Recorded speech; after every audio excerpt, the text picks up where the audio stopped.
Hi dear students, मेरे Pratap sir आप सभी का आरपी स्टडी क्लास में स्वागत करता हूं।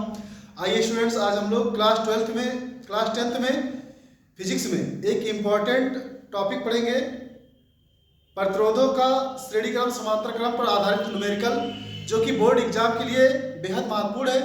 आइए देखते हैं। लिखा हुआ है कि दिए गए परिपथ में ज्ञात कीजिए नंबर 1 परिपथ का तुल्य प्रतिरोध और नंबर 2 परिपथ में प्रवाहित धारा। स्टूडेंट एक चित्र दिया हुआ है।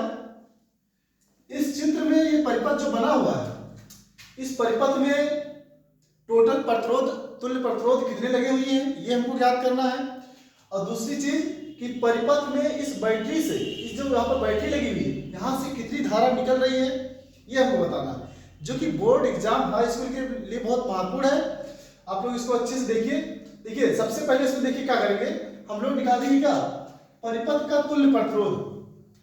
अगर देखा जाए तो यहाँ पर ये प्रतिरोध लगे हुए हैं 2 ओम का, ये 2 ओम का लगा हुआ है, यहाँ पर 1 ओम का प्रतिरोध और यहाँ पर 1 ओम का प्रतिरोध लगा हुआ है। ठीक, देखिए ये 2 ओम का प्रतिरोध और 2 ओम का प्रतिरोध यहाँ पर देखिए कैसे समांतर क्रम में है।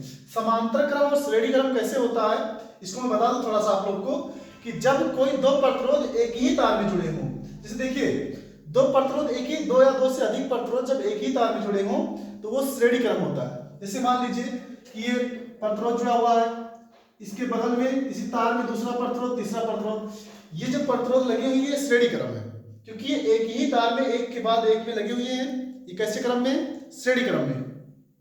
समांतर क्रम क्या होता है कि जो प्रतिरोध होते हैं वो अलग अलग तारों में लगे होते हैं। जैसे एक प्रतिरोध इस प्रकार से लगा हुआ है, ठीक, तो दूसरा प्रतिरोध हमने इस प्रकार से लगा दिया ये, और तीसरा प्रतिरोध तीसरे तार में इस प्रकार से लगा दिया। अब ये तीनों प्रतिरोध समांतर में है, समांतर यानी पैरेलल में, ठीक।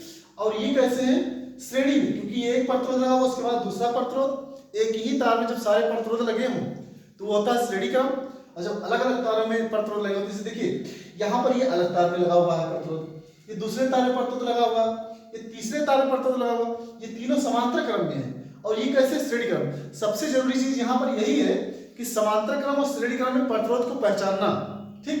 तो हम देखिए यहाँ पर ये एक तार में लगा हुआ प्रतिरोध है और ये दूसरे तार में लगा हुआ प्रतिरोध है। तो पहले एक एक खंड को हल करेंगे। सबसे पहले ये समांतर में है, इन दोनों को जोड़ दिया जाएगा तो ये क्या हो जाएगा, श्रेणी क्रम में हो जाएगा। इन दोनों ये समांतर में है, इसको जोड़ेंगे पहले, तो लिखेंगे हम लोग क्या, हल यहां से लिखेंगे, ठीक। देखिए यहां पर क्या करेंगे, देखिए पहले लिखेंगे 2 ओम और 2 ओम के प्रतिरोध क्या है, समांतर क्रम में। लिखेंगे कि 2 ओम तथा 2 ओम के प्रतिरोध समांतर क्रम में है, समांतर क्रम में है। अब देखिए समांतर क्रम का सूत्र क्या होता है, जब प्रतिरोध समांतर क्रम में लगे होते हैं तो उसमें होता है 1/r1 बराबर 1/r बराबर जो सूत्र होता है प्रतिरोध का श्रेणी क्रम में, समांतर क्रम में 1/r1 प्लस 1/r2 और प्लस 1/r3। यदि समांतर क्रम में जुड़े हों तो सूत्र 1/r1 बराबर 1/r1 plus 1/r2 plus 1/r3। Students मैंने इस जो फार्मूला दिया हुआ है तुल्य प्रतिरोध का, इस पर आधारित हमने आप लोग को डेरिवेशन करवाया हुआ है, जो हमारे चैनल के लिंक में दे जाइएगा आप लोग, उसमें पढ़ा हुआ है। और यहाँ पर हम लोग क्या करेंगे, इस सूत्र पर और श्रेणी क्रम में जो प्रतिरोध होता है लगे होते हैं तो R बराबर लिखते हैं R1 प्लस R2 और प्लस R3। ये श्रेणी क्रम का सूत्र है, ये क्या है, समांतर क्रम का। तो देखिए 2 ओम और 2 ओम के प्रतिरोध कैसे, समांतर क्रम में। तो समांतर के लिए ये फार्मूला लगाएंगे, क्या लिखेंगे, 1/r1 या R बराबर, देखिए R1 प्लस R2, यहाँ पर 2 ओम है, यहाँ पर सूत्र हम नहीं लगाएंगे क्योंकि इसको हमें 2-3 बार हल करना है। तो 1/2 R क्या 1/2 और प्लस 1/2, 1/2 और 1/2 इसका एलसीएम हर सेम है तो 2 हो जाएगा। 1 प्लस 1 यानी क्या, 2/2। इसको काटेंगे कितना आ जाएगा, एक बार में कटेगा, तो ये 1/r बराबर 1/r बराबर क्या आ गया, 1 ओम, ठीक। 1/1 लिख सकते हैं इसको, तो R बराबर क्या आ जाएगा, R बराबर 1 से तिरछा गुणा करिए 1 ओम। यानी इन दोनों प्रतिरोधों को जो जोड़ा इन दोनों को, तो ये क्या बन गया, ये एक मतलब एक हो गए। तो इस प्रकार से परिपथ इस प्रकार से बना कि 3 वोल्ट की बैटरी लगी हुई है और एक प्रतिरोध इस प्रकार से, और यहाँ पर ये वाला प्रतिरोध कैसे लगा हुआ है, इस प्रकार से। और इन दोनों प्रतिरोध को जब हमने जोड़ा ये क्या बन गए, ये एक प्रतिरोध बन गए, ये दोनों मिलकर के। चित्र इस प्रकार से इसका बनेगा। अब ये जो आया ये 1 ओम है और ये तो 1 ओम दिया ही था ऑलरेडी, और ये भी 1 ओम था, ठीक। अब देखिए यहाँ पर बैटरी लगी हुई है 3 वोल्ट की, ये माइनस सिरा और ये प्लस सिरा। इस बैटरी से अगर देखा जाए तो ये सभी एक ही तार में जुड़े हुए हैं। तो 1 ओम और 1 ओम ये कैसे हैं, सभी श्रेणी क्रम में। क्यों, क्योंकि ये सब एक ही तार में लगे हुए। देखिए ये तार आया हुआ है इस प्रकार से यहाँ पर, तीसरी क्या है, एक ही तार में जुड़ी हुई है।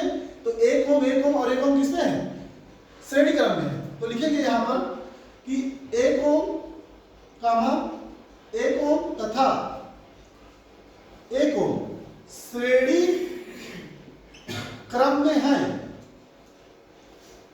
इसलिए देखिए यहाँ R निकाले थे तो इसको R डैश लिख देंगे, R डैश बराबर। अब चाहे तो यहाँ पर सूत्र भी लगा सकते हैं कि R1 plus R2 plus R3, लेकिन हम सीधा इसका मान रखेंगे। R1 का मान यानी कि 1 लिख दीजिए, 1 और प्लस 1 और प्लस 1, मतलब तीनों को जोड़ दिया तो ये कितना आ जाएगा, यह आ जाएगा 3 ओम R डैश। ये R डैश ये क्या है, ये तुल्य प्रतिरोध है। इस परिपथ का जो तुल्य प्रतिरोध है वो कितना आया, 3 ओम। यहाँ पर लिखते हैं कि तुल्य प्रतिरोध कितना आ गया, ये आ गया 3 ओम, ठीक। अब हम लोग जानते हैं, यहाँ पूछ रहा है कि परिपथ में प्रवाहित धारा, तो धारा कैसे निकालेंगे, ओम के नियम से। ओम का नियम क्या होता है, V बराबर I है।